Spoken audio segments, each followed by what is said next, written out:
Hello, amazing people! Welcome to GilVlogs. I am an amateur writer sa Wattpad. Now, I'll show you how I make my Wattpad book covers. I decided to update the book cover of my story Elemento Club.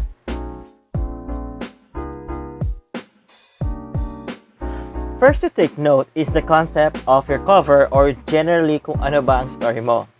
Ideally, you have to draw your own art or take your own pictures to avoid copyright issues. Pero my stories are free unless if may na-publish na akong book. Well, sana. Well, anyway, since I don't profit from them as of the moment, I can borrow some images from the internet. I get most of my concept from Pinterest.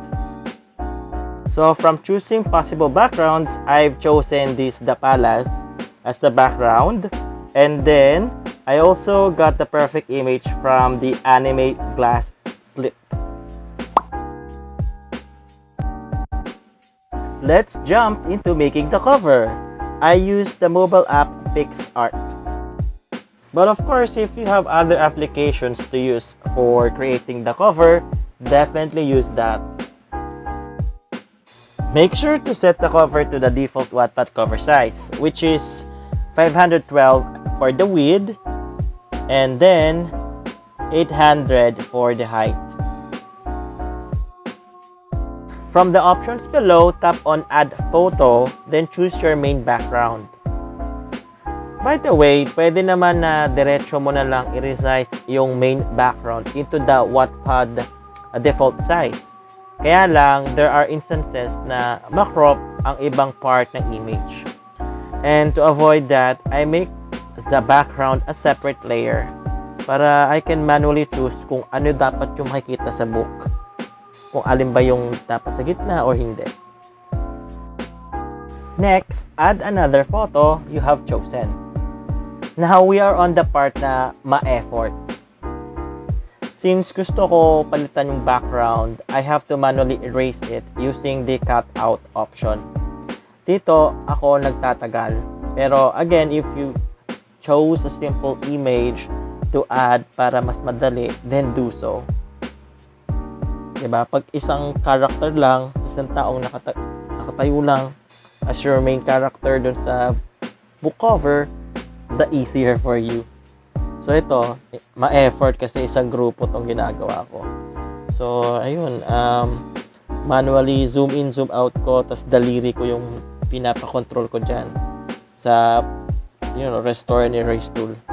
So yeah, matagal talaga to. When finally done, adjust until satisfied.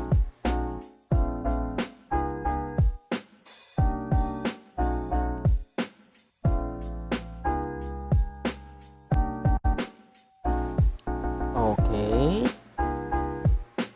Yan. There you go. Perfect. Next part naman, ikaw na bahala kung anong gusto mong magiging final look ng cover. You can utilize all available options sa app to enhance the photo.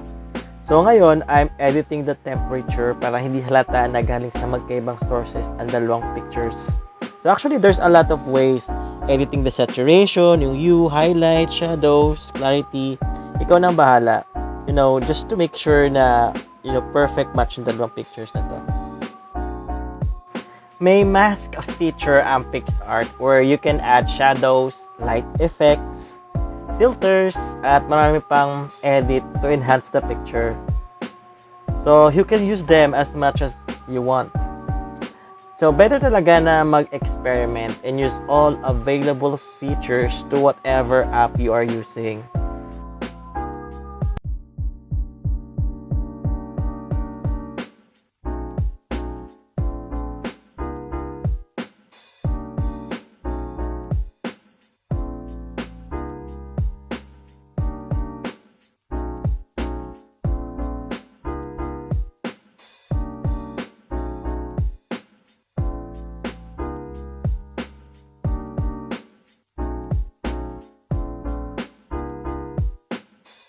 So as you may see, check ko talaga all available features ng app.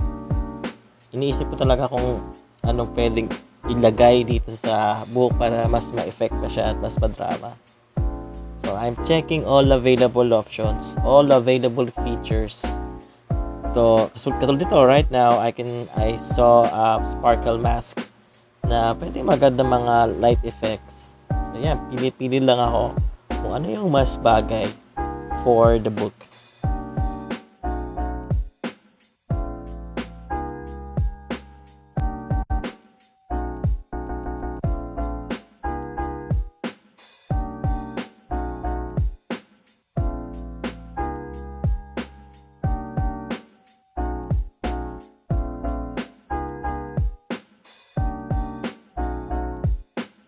Finally, I've reached to the look that I wanted. So, ito yung final picture ng cover ng book. I really like it. Now, next step is to add the title. Well, unfortunately, limitado lang yung font style na available sa PicsArt. Well, ito yung napili ko kasi kapareho siya ng lettering dun sa first book ko na Elemento. So, right now, I am resizing it. Next part naman is yun, adding border and then color.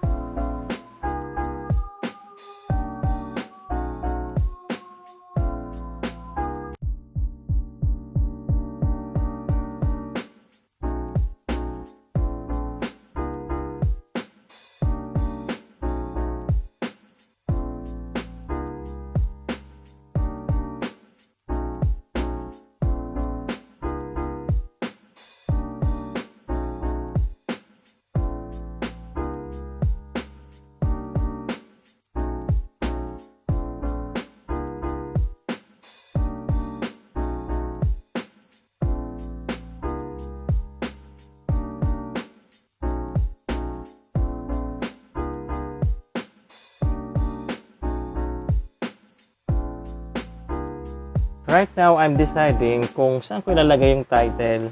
Pero eventually, napili ko na dyan lang ilagay sa baba.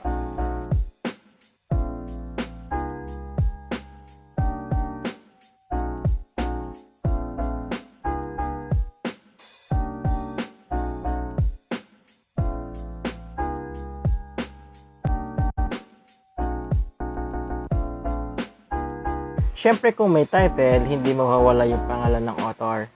So, my pen name is just my first and last name, Hilandicho, one word. Diba? Hindi creative. Well, anyway, that's it. That's my pen name. And then, yan, I decided to put it on the upper portion of the book. Nilagyan ko siya ng border and then a shadow para mas kita siya in contrast doon sa maliwanag na likod or the background.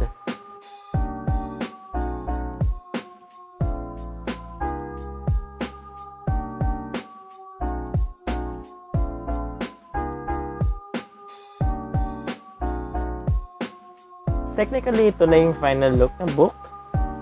Pero since marami pa ring available features si PicsArt, katulad nito, adding like yung mga liwa-liwanag. So, I decided to put more. Kasi, the more, the merrier, di ba?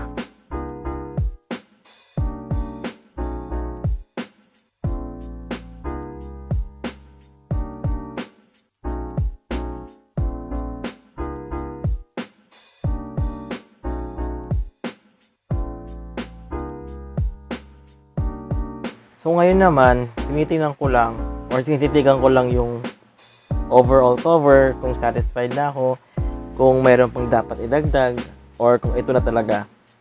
Ayan, so, I stand back and then look at what I did. Maganda ba? Pero finally, I like it na. So, eventually, I tap on the save button.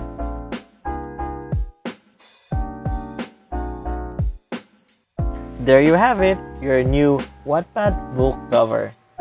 Pero syempre, you have to add din sa description mo ng story kung saan galing ang cover. You have to give credits. So, like me, I just added it here just to be safe in case makita ng original owner ang book cover mo, di ba? Para no regrets.